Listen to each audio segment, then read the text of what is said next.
Prost, everybody. Welcome to the Chuco Cooking Show. I am your host, Chef Rulis. Normally during this time, we would be in the middle of Oktoberfest. So today, we're gonna learn about the tradition, and we're also gonna be at DeadBeach and talk about how they make traditional German beer just for this time of year. Oktoberfest started in 1810 with the wedding of Prince Ludwig of Bavaria to Princess Therese von Saches Hildburghausen. I hope I got that right. I don't mean to offend anyone. Anyhow, the party was such a good time that the people of Bavaria decided to have it again the next year, and the next year, and then obviously that's how the tradition was born. So how does Oktoberfest become so important in El Paso? Well, in 1959, the German Air Force opened up the Air Defense Command here in El Paso. And soon after they opened, they realized that El Paso can party. And so eventually they said, you know what? We're the German Air Force. We got planes, we can party, we can bring in beer from Germany and show El Paso what October is all about.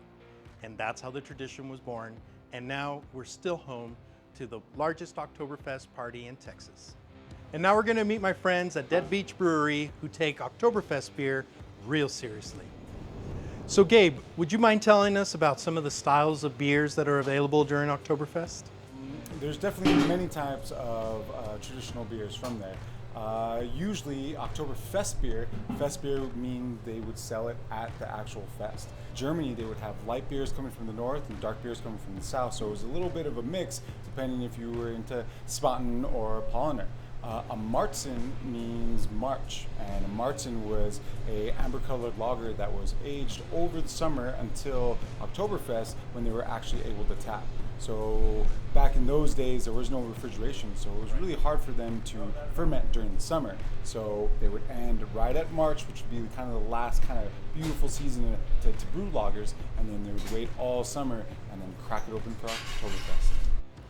Justin, it's no secret that you guys have been expanding, so I really am excited about your canning line. Can you tell us a little bit more about that? Well, necessity is the mother of invention, and COVID has made us kind of have to pivot and move more towards package and cans, whereas before we were mostly draft.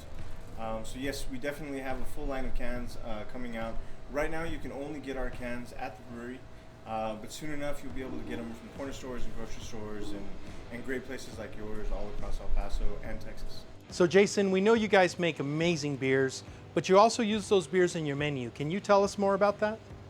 Oh, absolutely. At DeadBeach, it's always beer first. So we celebrate our beer, we're traditional to it, and we love the history. So when we set out to make our food menu, naturally it's like, how can we include our beer? So two of the dishes that came right away was the green chili lager barbecue sauce and the chipotle stout barbecue sauce. And just like they're kind of described, the stout and the lager, with both of them, we melt down our beer, we add a bunch of flavor, and then we make it into an amazing house-made barbecue sauce. And you know, it helps to celebrate what we do, which is beer.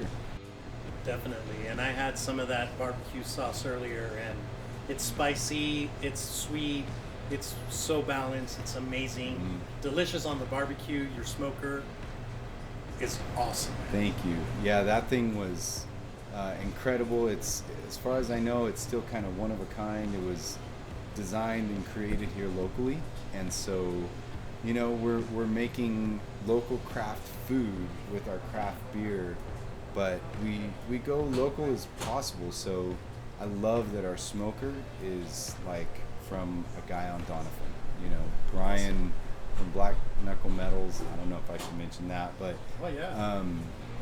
did an amazing job designing this thing, and there's no chemicals. It's all literally wood and flame. By El Paso for El Paso, so absolutely.